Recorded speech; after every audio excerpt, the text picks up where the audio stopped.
Well, hello, hello, hello. Here we are live right here with you on one of the most special days that they could ever created and designated for us as women, Yeah. particularly those who have given birth to sons and daughters and all those great peoples in your life. And it is Mother's Day that we are here. Oh my God, you all come on through. I am excited to be able to spend this time with you on this special day. I know that all the places are flooded in honor and celebration, but Mhm. right now we want this to be flooded. I want to see the flood coming in, Michelle, from every place in this country. Yeah, yeah, You yeah. believe that? You I believe believe that? that. I You know believe that. it? I Yeah, come on believe now. it. So as you're I'm coming in here, convinced. tell us where Yes. you are located. Where are the mothers? Are you in Georgia? Are you in South Carolina? Are you in Africa? Are you in North Carolina? There's so many countries, continents, and cities and states. So tell us where you are from, because I want to know where the mothers are, where the Come on mothers, where now. the women are. Where are you? Where are you?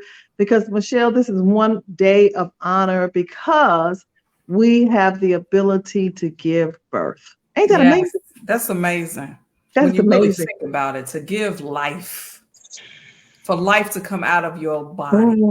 That's amazing. That's That's that's a amazing. miracle in That's itself. a, yes, it is. And to still be here after we do so. That is Yes. truly a miracle. That's truly a miracle. Well, you all tag another woman, tag another sister, tag another mother, tag another grandmother, tag someone and say, here we are live. Because I am Pastor D and I am the founder of Dunamis Woman Enterprise, LLC, and the co-owner, as well as the co-owner of Black and Married with Kids. So I am grateful to be here with you all. If you all have never seen my beautiful face, but I am a mother of two, a grandmother of two precious daughters Mm. and granddaughter. So I am honored, Michelle, to actually be here today with you as well, the one and only Michelle Young. Hello, hello, hello. Thank you so much, honestly, for having me here. I am forever grateful. Yeah, And yeah. I know this is going to be a great conversation. How many you birth? Tell us about a little bit about I yourself. have birthed one daughter. She's 18 Hmm. and seems like she's 20 all in one, but she's one Okay, daughter. I okay. have birthed one daughter. And like you said, I was told all my life that I would never be able to have children, even as Hmm. a young Hmm. child up until Hmm. whatever. Hmm. And I got pregnant at 33, Hmm. Hmm. and she's a miracle because we did not Yeah. know that I was able to even carry. And for those 9 months, it was very difficult. I had Hmm. to go to the doctor every day after working an 8-hour shift to get Hmm. a shot and things happening to my body just to keep her in the womb. Hmm. Hmm. So when you Hmm. talk about miracles, when you Yeah. talk Yeah. about God, you can use this body, Hmm. Hmm. Hmm. and the real work, she was 4 pounds. So she had to stay in the hospital. And the real work is now that she's 18. Yeah, the real Trust work, me. the real work, the real Trust work, me. the real work, the real That was work. a piece of cake compared to 18. That's why I'm here. Because the legacy needs to be prayed for, cultivated, and everything else. Revived. I need reviving. It's something about those firstborns, boy. Them firstborns. Them firstborns. Well, I can say ditto because your story is very parallel to mine. I wasn't able to not only give birth, but hold an embryo, hold a fetus, hold Mhm. anything. But God did a miracle in my body, Michelle. He really Mm. did. And I remember uh, clearly the day that I was sitting in a church and I was listening to this kingdom teacher, and I'll never forget. Somebody invited me. Was from Houston, Texas at that time. That was over 35 years ago, so I don't know where he may be, but he actually called me out and just spoke Mm. everything that was going on in my body and everything that the doctor had told me that was contrary to me being able to conceive a child. The Come doctor on had told now. me, but he said God has given you a new blood transfusion. He's giving Mm. you a new reproductive system. He spoke the matter of healing and miraculous power in my body.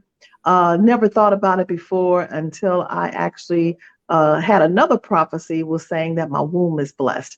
So Mm. it was a fight to keep Allison in the womb, who was the firstborn. It was a fight to keep Ariel in the womb, who was the second born. Literally, it was a fight. So when I say Fight for your legacy. Come on now. I ain't trying to perpetrate. I'm talking about fight. You know what I'm saying? Some people, it comes a little bit easier than others. It doesn't mean we don't have to fight. Some people just naturally lay down, get pregnant. Oops, I'm pregnant. Have no type of thought about it. But literally just trying to hold her in and feeling her head like it was about to come out every step that I took. You know what I'm saying? It was literally a fight. And then when she got here, you know, I was still fighting. And now she's 35 years old and 33 years old, and I'm fighting still. Come on now. That intense fight. Yeah. They tell me that part, though. Right. She smelled good. She smelled like a little Similac and stuff. You know, had the little lotion on her. Yeah. Baby. Yeah, but it has been a fight, and all of you all who are there, I know in some respective way, you have had to fight. You know what I'm saying? Fight to keep your children in the place, in the space that they were, their life was preserved, you know, and fight not just from a natural, but more so from a spiritual standpoint. So this is why I'm honored to be here, not just to be before you all at 8 o'clock Eastern Standard Time right here, as I'm coming from the state of Georgia, and Michelle, you're coming from the state of Georgia, but to be on this particular day, how these dates fell in line of these few days that we're coming on, that it actually fell on Mother's Day. I didn't plan it this way, but it fell that way, and I am literally honored. You know what I'm saying? I'm literally honored. So we got a thought-provoking topic for tonight. Okay, it was a pleasure just talking the first night about how to, you know, fight for your legacy. Then we talked about overcoming the fear. You know, how many of you all were present? You was present about the fear. Then yesterday, Allison and Ariel joined me, which is a time that I had to spend quality time with them in honor of Mother's Day yesterday, because I didn't want to do nothing today. Y'all probably say I look like I wasn't doing nothing. And likewise, you don't want to see what's under this dress. No. My battery, I hope it don't go low because I can't get it up. Right. But we talked about ridding ourselves from the frustration. You know what I'm saying? So today, you all, how many women are standing in faith?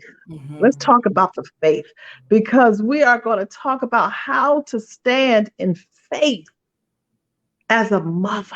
Yes. As a mother, someone who have positioned me in a space that I have to now have faith.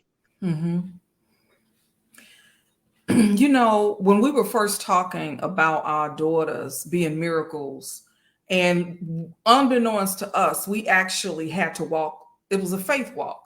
It was a faith walk. What you walk. just said about keeping your daughter's head in while you walk, that was faith. That was faith. You know, having to go to the doctor every day and have them poke and hoping they don't hit the baby with whatever these medicines they're injecting. That was faith. You know what I'm saying? And we had faith because we saw or we knew what we were fighting. We were fighting to keep her in. We were fighting to keep her, you know, from getting stuck with needles in the womb. And so when they come out, it's sometimes we don't always see it's not in our eye view. Does that make sense? And so sometimes we lessen our fight.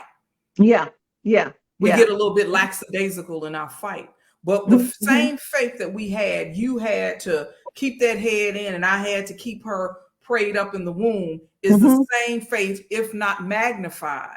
And that's all of us as mothers. That same faith that we had when we was rubbing them bellies and making sure that we ate right and did this and did that, and knew that, you know, something was going to happen and the Pampers was going to be there and whatever. It's the same faith times 10. It's the same faith. It's the same faith.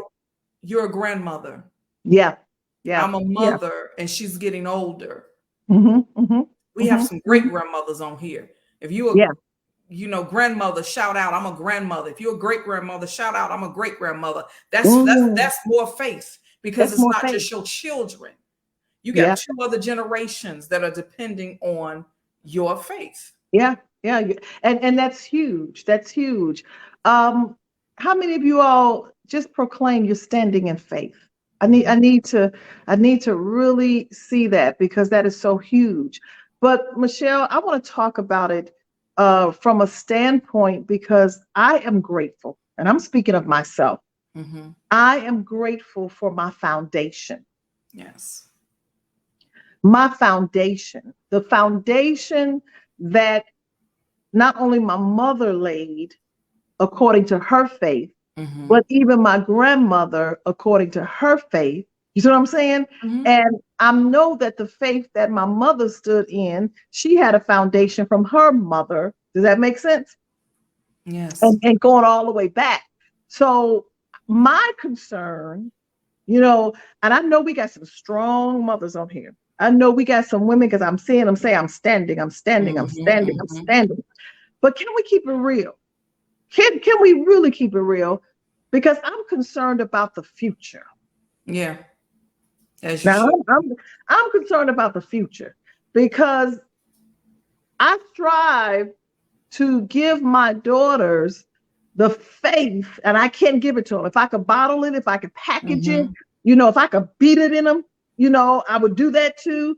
But because our world and our society has become so intellectual, Nicole, does that make sense? Comfortable, easy to discover things, what makes us to have more knowledge than more faith. Yes, you know what I'm saying? You know, and I hear it spoken, I hear it talked about, preached about, but what I am saying is that when challenges come, they do get fearful, they get analytical, they overthink, they do all of that. So I want to bring it from a standpoint, because we can't, you know, how many of y'all wish you could just go and just open them up and say, here, take the faith that was in me. Take the faith that was in my grandmother. Take the faith. You know what I'm saying? But now they so in their head, you know what I'm saying? And what they had, even going back, was their heart. Yeah. Are y'all with me? If y'all listening and you with me, just say, I'm with you. You know what I'm saying? Because it seems like everything you say, they got something to say. Everything you try to tell them, they got another way of doing it. Every time you give them some wisdom, they already know greater than you or more than you, because they do have a lot of intellect, a lot of knowledge of things that has transpired in our world. But I'm talking about the old mothers. They ain't had no social media. They didn't have no Apple phone. They didn't have no Samsung. They didn't have the ability to go to the library and read either. I'm talking about the old mothers that they had their moans and their groans and their faith, because their heart was for their legacy. Yes. Now, one thing people don't know about you, Michelle, they're going to know, is that you are truly a historian, and God has gifted you to bring things and shed to life from a historical perspective, which is a part of where we got to even look back to go forward. Yes. Talk about that from where I'm coming from and help illuminate my thoughts, because it's very, very needed in this day and hour. One of the things that you mentioned, you know, with the newer generation, and why we as mothers have to stand in faith, that intellect and that technology and all of those things, it comes from a place of fear, ignorance, and inadequacies. Okay. And it's masked in intelligence, it's masked in technology and different things of that nature, because they don't have a spiritual awakening yet. So when ones don't have a spiritual awakening yet, they fall to other things to make a reason. And so what happened with us and the ones before us, whether it be the generation, our grandmothers, our great grandmothers, our ancestors who were enslaved, all they had was the spirit. They did not have, necessarily couldn't have books. Correct. They couldn't, a lot of them, even to this day, up until this generation before us, are kind of functionally illiterate. They just didn't have that, because they had a certain oneness with God, whether it be out of their pain, but it was really their oneness was out of their faith. Although it did not seem like it, whether, you know, you're looking at an enslaved woman, or a woman who came up from the 60s with civil rights, or a woman who came through the welfare system of the 80s, you wouldn't think that they had a trust in God. They did, because that's all they could trust. They couldn't trust a book.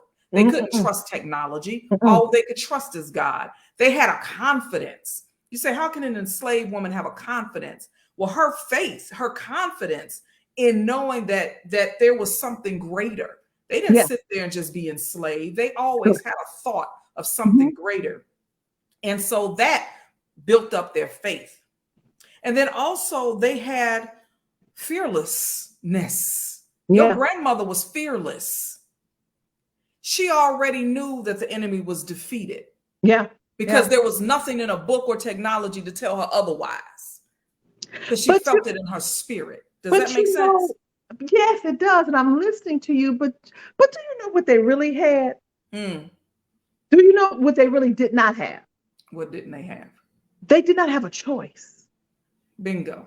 They didn't have a choice. They didn't have Blue Cross Blue Shield. They didn't have Kaiser. No. They didn't have Cigna.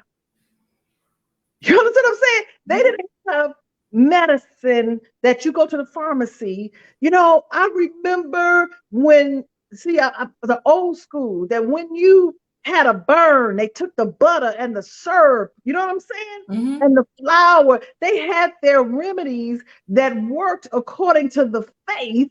Does that make sense? Yes. They had one another that when you went in labor, the women held your legs up, you know what I'm saying? And the wife was there, knowing that they can really hear how to help you give birth, because that's all they had was one another and their faith. They didn't have a choice.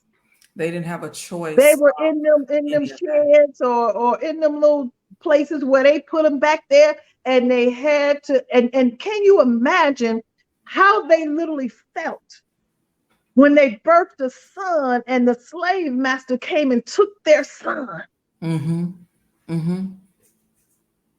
Yes. They had to have faith that I will see my child again. And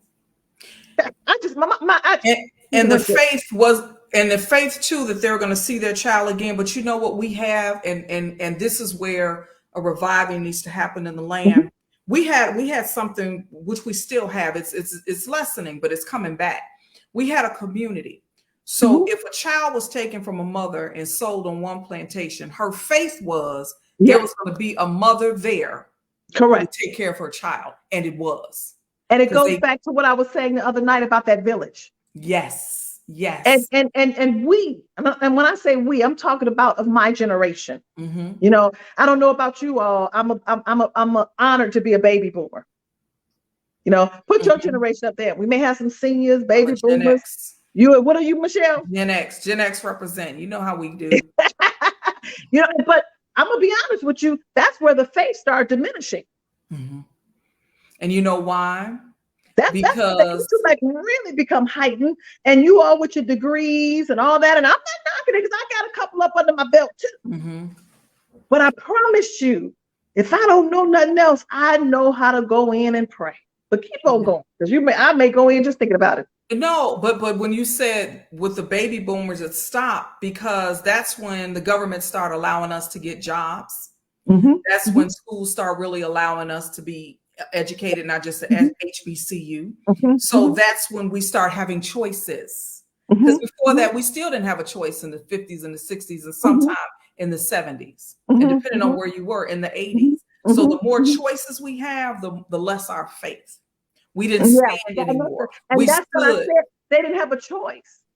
You know, and then we have, and one of the things, and we got a lot of Gen X's on here, and I see some millennials. God bless you. Hallelujah. Thank you, Jesus. Lord, watch over them between me and thee when we absent one from another. For real, for real. I don't know. What come after millennials? Gen Z or something like that?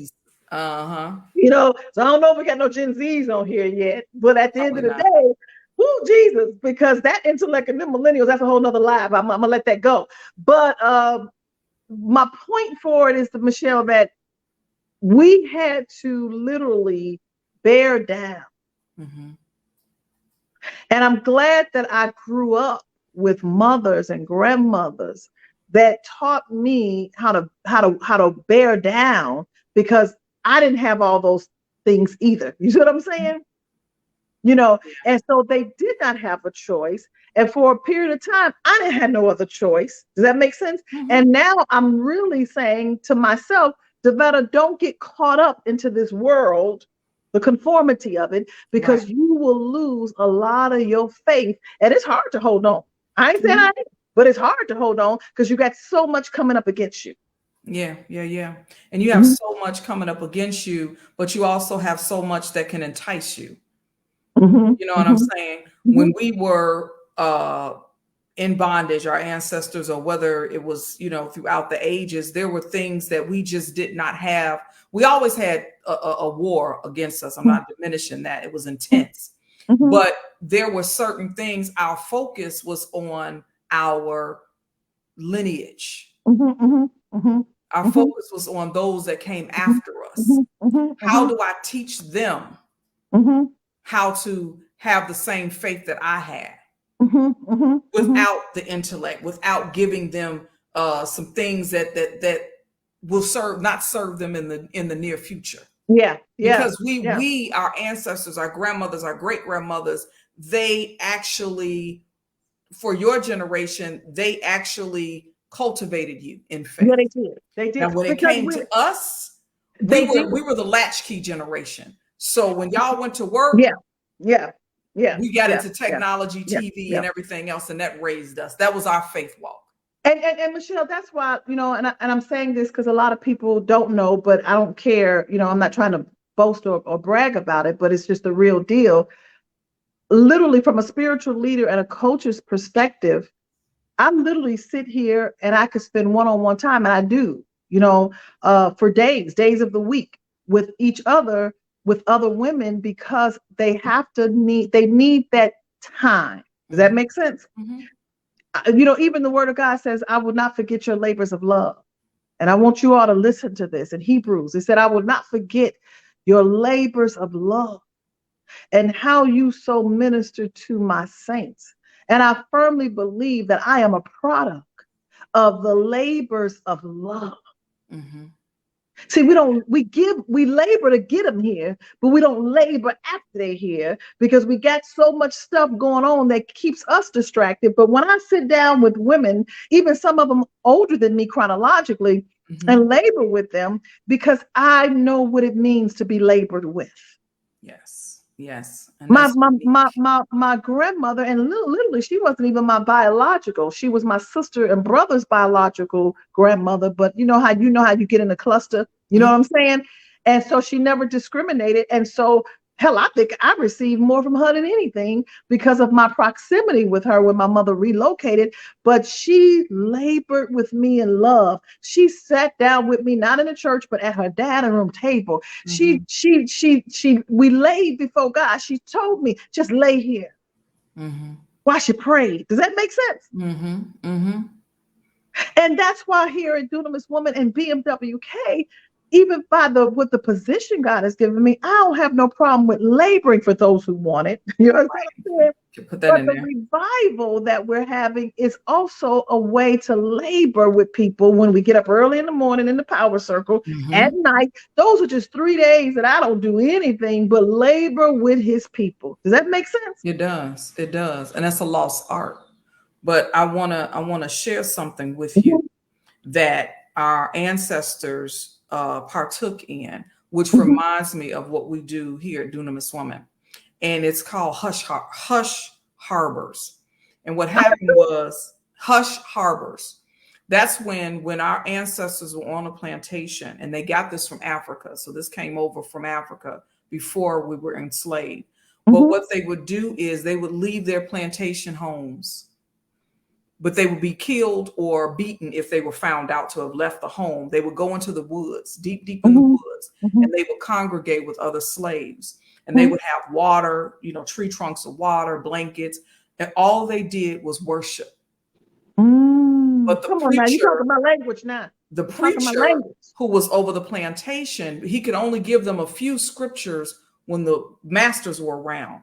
But when he was with them in the forest, and this is every night that they could, he labored And he taught them about Exodus. He taught them about freedom and things of that nature. And then they would moan and groan and wail and travail, but they had to do it in this water so the slave masters wouldn't hear them. Yeah. They did it in the thick of it, but they were in worship for hours, and that's where they fell into the spirit. And there are accounts where this is all laboring. They were so in the spirit. When it was time to go back, it was actually time to go back in the fields. And that's how they actually were rejuvenated and could work in that sun and be slaved. And then they would go back at night and they would be filled with his spirit. But that preacher would labor with them. And I say that because with Dunamis Woman, what you're doing, especially with the revival, it is prayer, it's warfare. And they didn't just pray for, Lord, give me a blanket. They were crying out for their children. Freedom.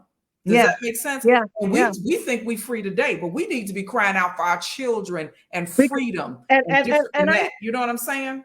And one thing that happens when your soul is not revived. Now, I'm just gonna keep it real with y'all, because I'm a baby boomer. I got the right to speak the truth. When our soul is not revived, first of all, we get weary. We get weary. That's why you just want to sit down. You just want to watch Family Feud. You just want to watch Netflix. You just want to watch Hulu. You just want to watch TV. You get weary. And when you get weary, you get comfortable and complacent. You see what I'm saying? And that's when the enemy comes in. So we need a revival so our souls can be rejuvenated, because all of what we have fought for just to get them where they are, the enemy wants to bring us to a place of being comfortable and complacent, and we got to be strengthened. So this revival that we are hosting here is not just a revival for you to say, oh, I'm coming. No, I believe by faith that God will restore the strength. Come on now. See, that's by the Spirit. You see what I'm saying? And that's what we don't really, in this day and hour, we lose a sight of his Spirit. Because we think we can do this on our own. We think we can earn this. Does that make sense? We think we can work for it by being this and that, and you can't say this and can't say that, and you wear this and you wear that, and you do not do this and you do not do that, and you do this and you do that. No. Does that make sense? Yes, yes. Of their own stuff. The Spirit. Does that make sense? Because it tells me he aids us in our weaknesses. He aids us in our infirmities. He aids us in our diseases. He aids us where we are hurting. So the revival wants to come to strengthen us so it can restore our faith. Does that make sense? Yes.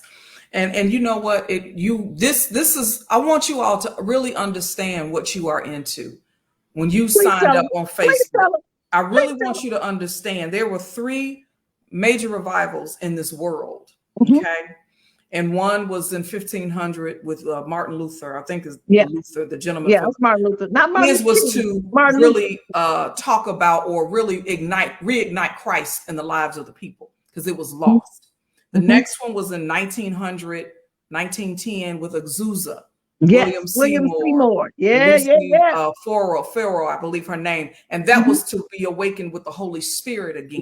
And they saw miracles and different things that they. So the third one happened in, I think, the 90s. And that was for us to have a reviving, just that presence of God. But let me just share with you what was just told to you.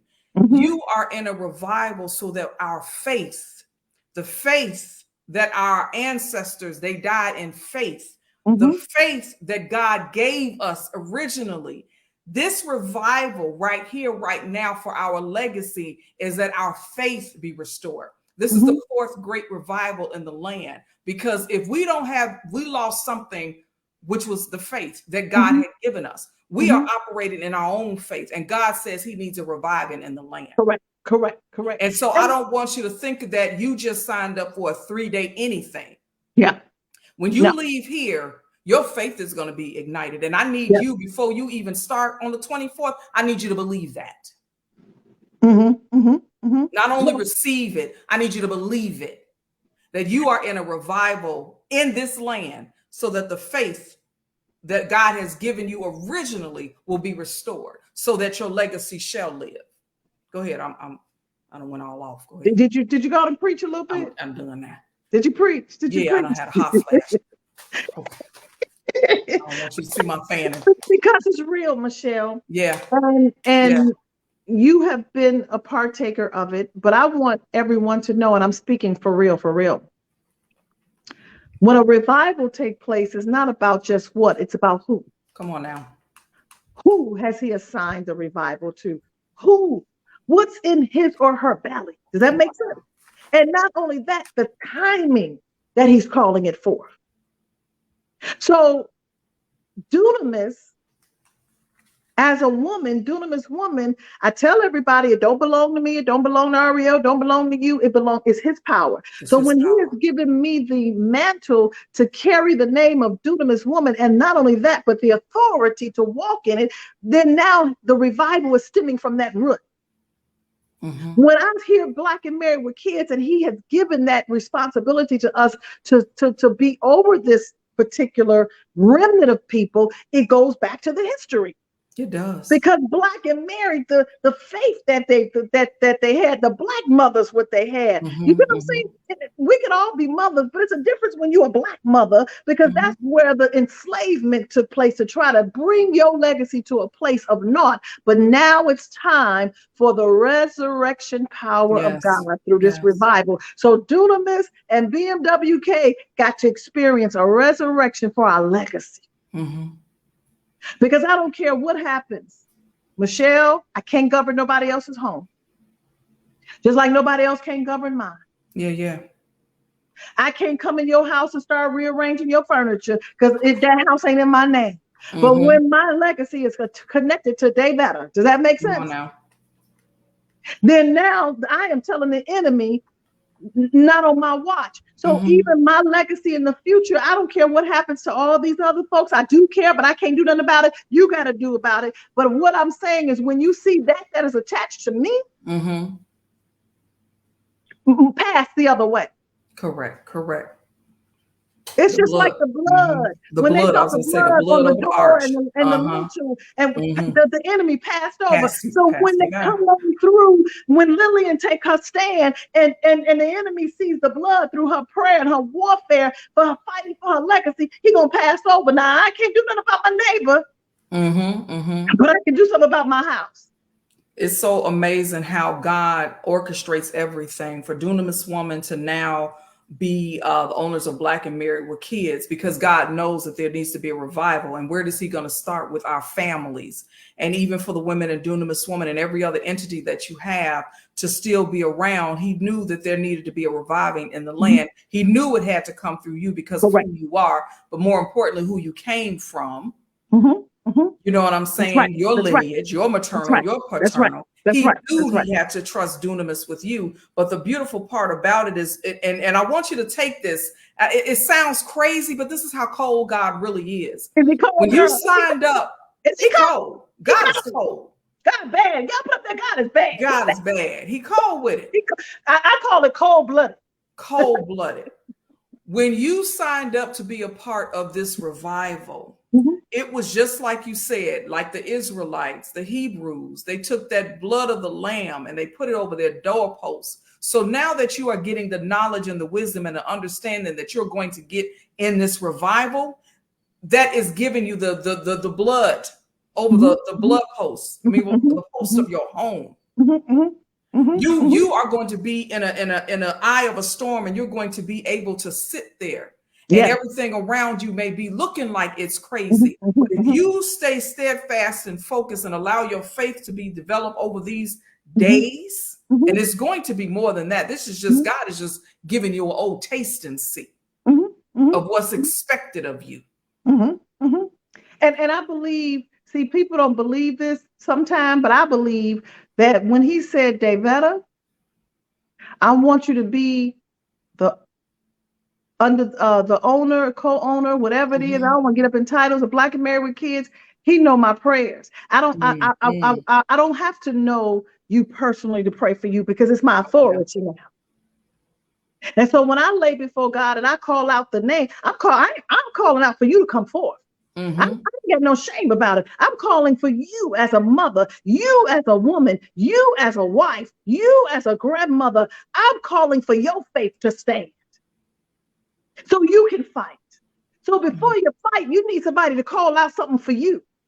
A mother need a mother, a leader need a leader, a woman need a woman. So I'm coming to say, Father, let them stand. I'm calling you forth. I don't have to know your name personally. I just say every woman that's in the group of Black and Married with Kids, every woman that's in Dunamis Woman Community, every woman, because you're on Facebook.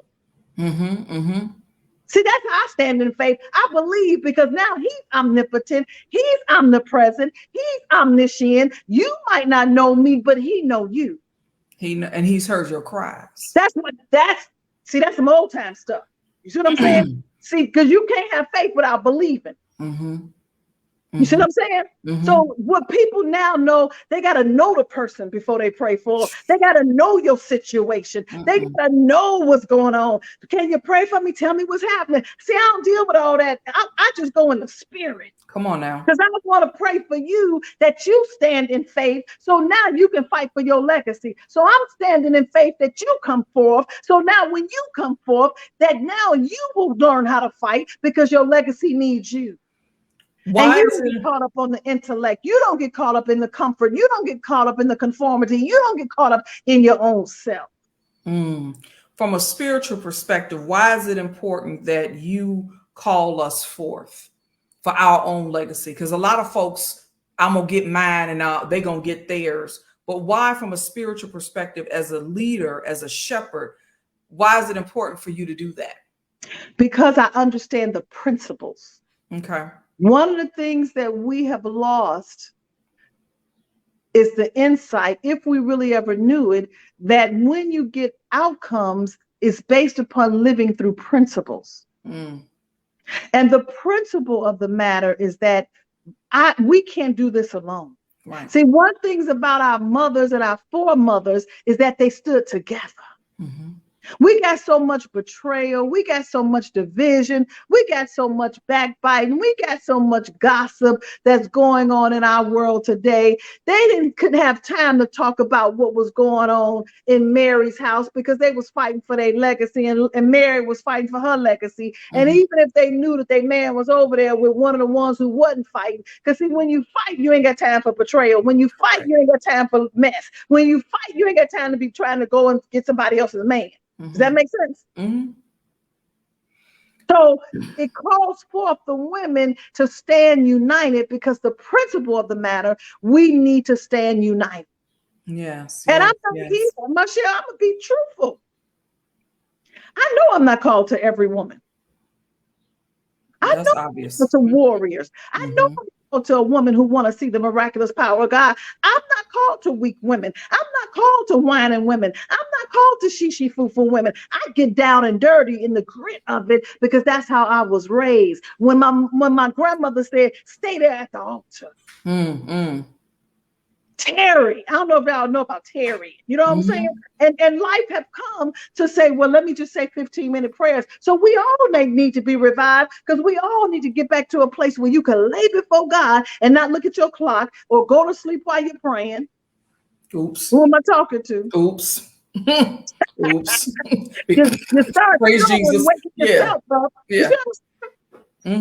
You be praying and you wake yourself up. I know. I'm guilty. I ain't gonna lie. I'll be like, Jesus wept. Oh, okay. I'm walking down. You thought you was in the spirit, but I thought I was deep in the spirit. I was snoring. You know what I mean? Yes. It's the strength. Because our society now says, quick, bam, bam. They didn't have microwave back then. They had to go get the wood, make the fire, put it in the thing for you to be able to cook. You see what I'm saying? They had to go fetch some stuff. Now we just DoorDash. Yeah. And that's how we treat our spirit life as well. We go grocery shopping, sitting up there on the phone. That's the stuff that causes us not to stand in faith, because now you think your stuff's supposed to come easy because you say Jesus and go for 2 hours and listen to have church for 2 hours and it's supposed to come. I'm telling you, I'm just coming to tell you the truth. He's taking us back to some old time ways. You know, I want to, and I'm gonna keep hitting this home. Mm-hmm. Has anybody, and drop it in the chat if you have, heard of Coretta Scott King, Fannie Lou Hamer, Medgar Evers' wife? I think it's Myrlie Edwards. If you've ever heard of them, drop in the chat. I've heard of them. Mm-hmm. They stood in faith. Mm-hmm. They stood as midwives. They stood in a movement. They were not in the background. They actually stood, marched, fought, bled like everybody else, their husbands. Mm-hmm. I want you to envision yourself as them, because you are. Mm-hmm. Yeah. This is a revival. And because they stood in faith, we're able to be on this live. Yeah. Yeah. I'm being real. Yeah. We're able to do all the things that you just said, all of that. Yeah. But because they stood together, we have still a community, which is Dunamis Woman, Black and married with kids. And I want you to really understand that you are them and we are them. They are you. We are. Mm-hmm. Does that make sense? And he's raising up in another body.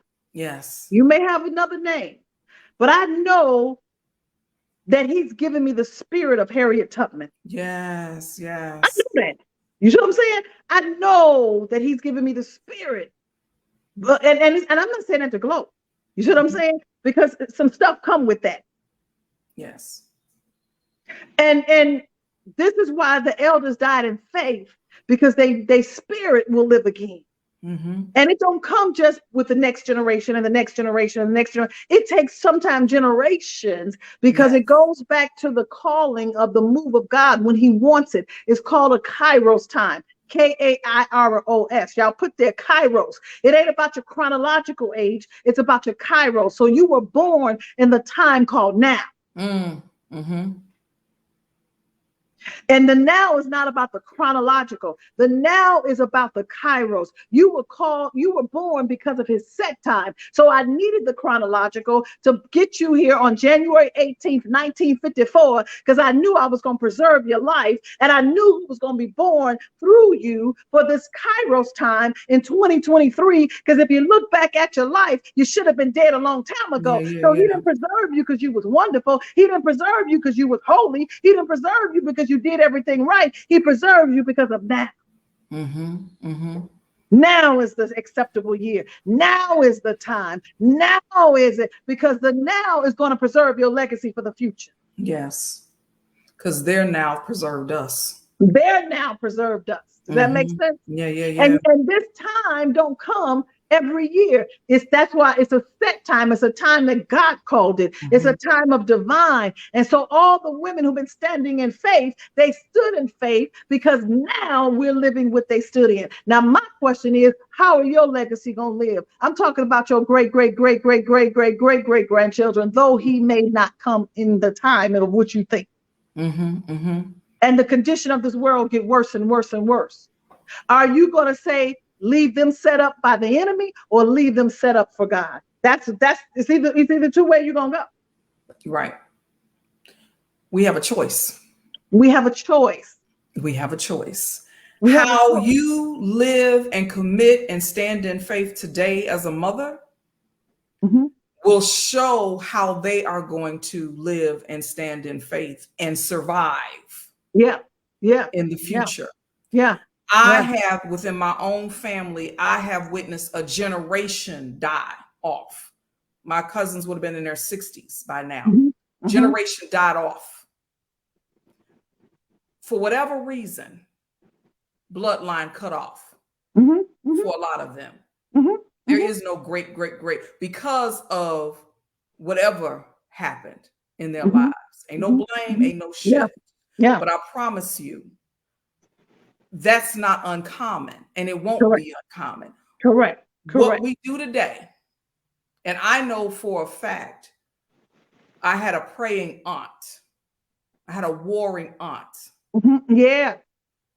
Who stood up with her white dress and them white stockings and them white shoes, who stood up every night calling out every name of her nieces and nephews, because she didn't have any children, in the dark, I woke up and she was still praying. Yeah, yeah, yeah, yeah.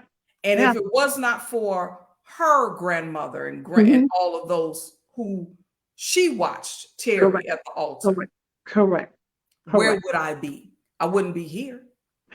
And this revival, Michelle, and I'm going to speak the truth as I'm hearing it.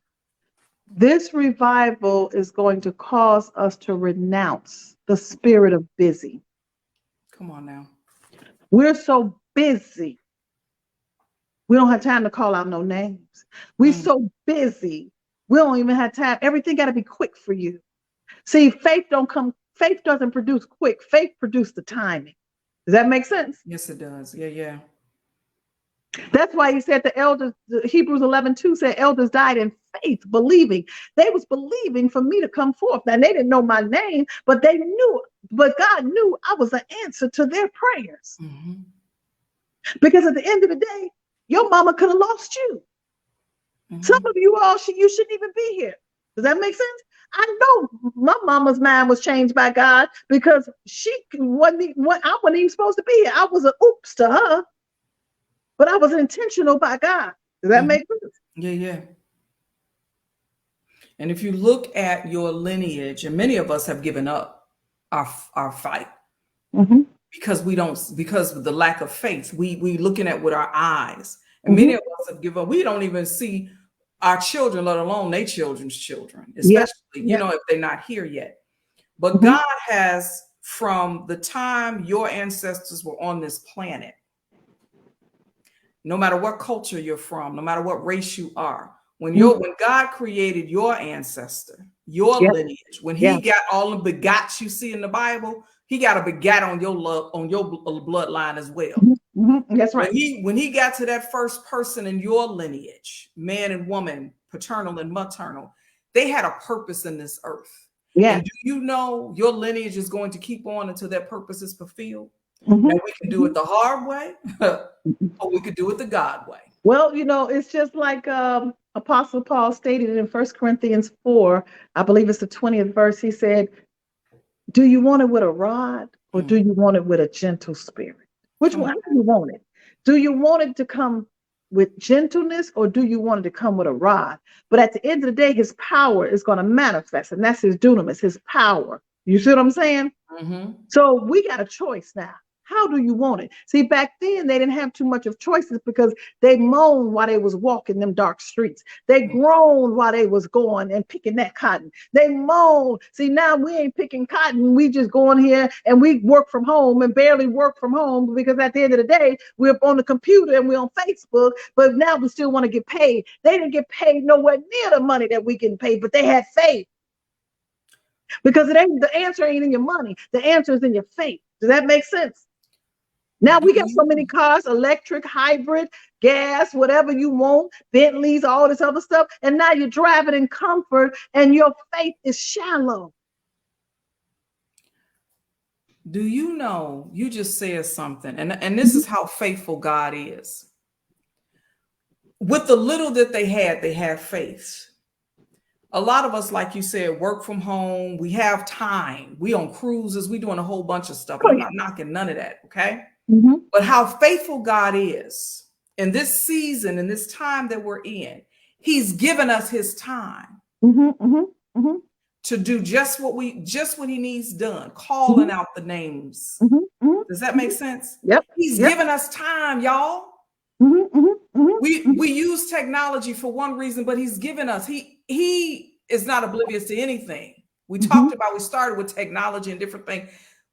It's making life easier because it's giving us more time. But we're not utilizing that time for what he's given it for. But he also tells us, Apostle Paul in Ephesians, redeem the time. Come on now. For the days of evil are at hand. Now y'all better come on and listen. You understand what I'm saying? So it means, you wonder why, Dad, where did time go? You know why? Because God is buying back his time. Come on now. And he said, you better redeem it. Just like I'm buy back some time. Buy it back from me. That's why you could be up at 6 o'clock. I get up at 4 o'clock in the morning, Michelle. And I'm like, well, damn, God, do I get up at 2? Because by the time I get up at 4, have my prayer time, go work out, I can't just lay there. You see what I'm saying? And I'm like, well, dang, maybe when I might never get no sleep until I leave this earth, because I got to redeem the time. Yes. And he's buying his time back. And he said, now you get up and buy it back from me. Because I am time. Come on. Does that make sense? It does. I'm all the time. I'm putting a demand on you because the days of evil are at hand. You can't be comfortable no more. You can't just sit down no more and be like you think you want to be. I'm giving back the time only for those who are going to stand in faith. I'm giving back the time who's going to believe like their mamas and their grandmama and their great-great-grandmama, because just like you talked about Fanny and Harriet, that could go back to my lineage. Yes. You know what I'm saying? And many of us don't even know the faith that was in our great-grandmother, much less our grandmother. Does that make sense? So he said, get back the time. And I'm not getting back the time for me. I'm getting back the time for my children. I'm getting back the time for my grandchildren, because the Antichrist is here. The evil is at hand. Yeah. Evil is at hand. And if you can redeem the time for them, then do you really love them? I don't get that.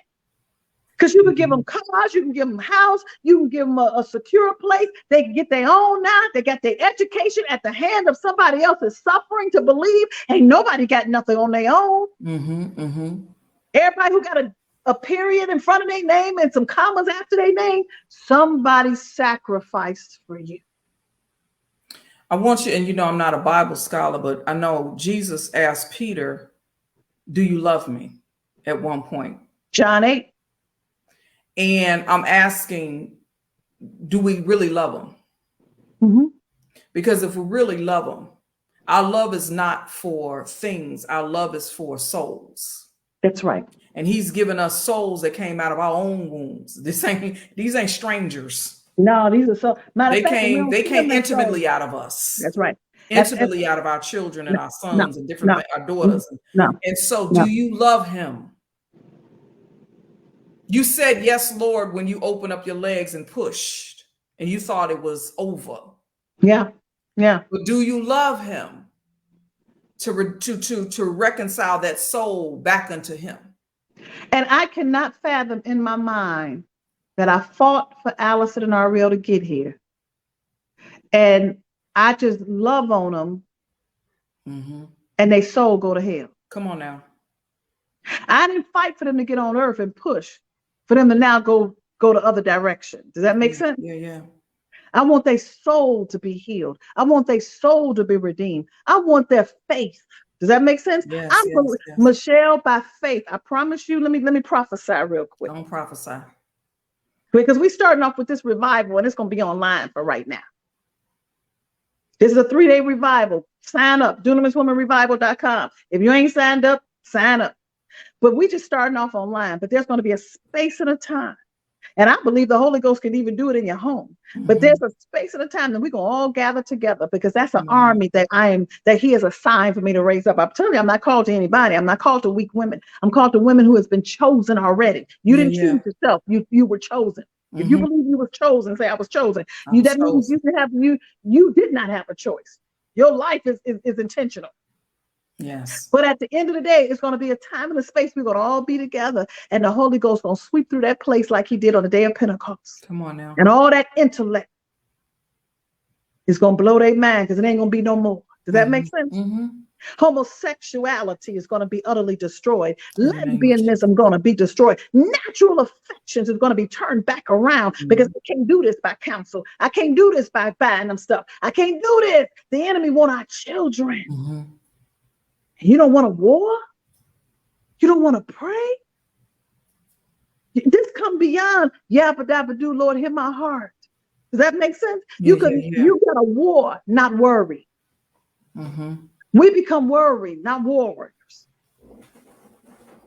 That vessel, that soul was given to you. And I'm gonna tell you, just like I tell people, and we're gonna end this because this is 8:55. I'm not going to be judged, right? Because I smoked a cigarette. I'm not going to be judged because I went out with Bobby and got me a little something.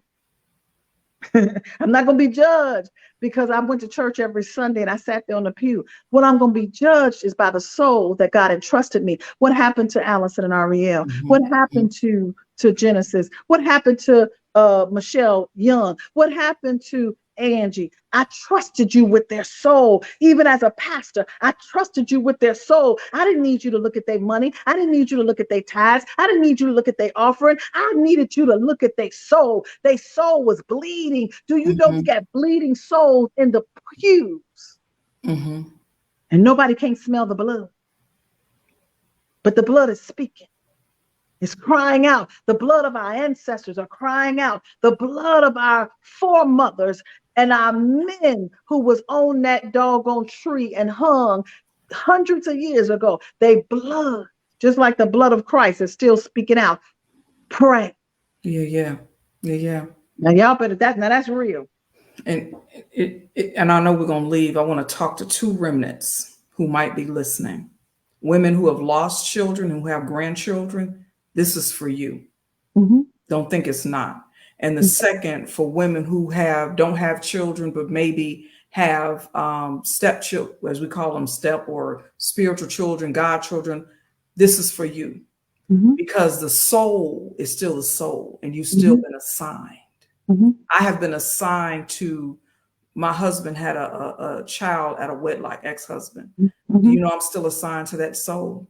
You still, yeah. It sounds foreign. I want you to believe, every woman who is hearing Pastor D's voice, this is for you. Sign up. And even get yourself up, because it's going to be a power circle for those who want more. See, anybody come to revival, but now we want more. 8 o'clock a.m., 8 o'clock p.m.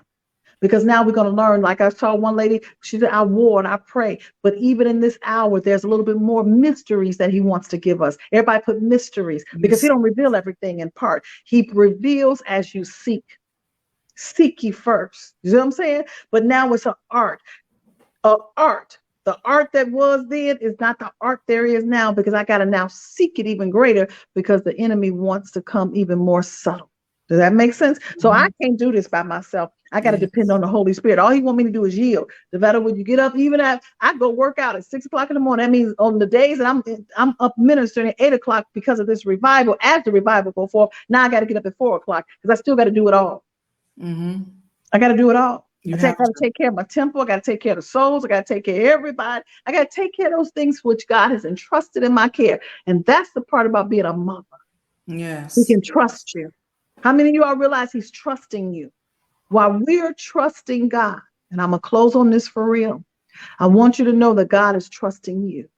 Yes. When he put them in your custody, when he put them in your care, when he said, this is my niece, this is my nephew, this is my son, this is my daughter, this is my grand, he said, I'm trusting you. Yes. While you're trusting me, and that's how our relationship goes, God has said, I'm trusting you, Devetta, and I want to be faithful. Sign up, DunamisWomanRevival.com. Y'all see it on the screen. Share it with someone. The whole goal and modus operandi is to build an army for God. And even though we might not be together in one room, but our hearts is united. Our hearts is joined together, because now you got to trust. Trust that God has brought you here. Trust that he's listening. You listen to this right now, whether you are watching the replay or whether you hear. This is by divine design. Bottom line. Yes, and we got to trust it. Trust him, because he's trusting me. You know what I'm saying? And I'm honored to be trusted by God. Now, Michelle, I know you trust me to a certain extent, but you ain't God. Can you imagine God trusting you? He trusted you with that daughter. He trusted you with that son. He trusted me. Yeah. Can't nobody else handle Allison and Ariel like me. He trusted me. Trust me on that one. I got the stripes to prove it. Can't nobody trust him with Kamara. Can't nobody speak to Kamara and she listen like you. You know what he really did with our children? He trusted them with us because we are them and they are us. Correct. We're trusting us. You know what? We're actually looking over our own souls. If you ever see your children and know that they are like you in any way, shape, or form, God can trust you because they are you. Which is why you got to stand in faith. Trust me, because you knew how you are. Trust me, and you know how you were. That's why you I got to just need stand in everybody faith. to understand. You stand in faith because you knew your ignorance, you knew your foolishness, you knew what you did and went through. God sees it. He says, "Oh, okay, let me give her a seed like unto herself, Yep. because I can trust her." And if you got and your son's going to attract mothers, and the daughter's going to attract fathers. So I got to pray. I got to pray. Jesus. I got to pray. I gotta I pray. got to wear the carpet out, as my grandmama used to say. Get them. Hey, you can get them burns on your knees doing something else. Get it on there praying. Shoot, I done had burns having sex. Now I got burns praying. So hell, if I can get it by having sex, I can sure have it by praying. Ain't no shame in my game. Love you all. I'm looking forward to tomorrow night, Michelle. We're gonna come back and we're gonna talk about no failure. There is no failure. There is no failure, none whatsoever. I love you all. I look to see you on the other side of that room when we come to Dunamis Women Revival. You will get all the information. So go forward, sign up, share the word, spread the word, and tell another woman who is ready to pray and war for her legacy. All right. You all have a good evening. Enjoy the rest of your evening. We got a few more hours left in Mother's Day. So rest and relax in Him in Jesus' name. In Jesus' name. All right. Have a good one.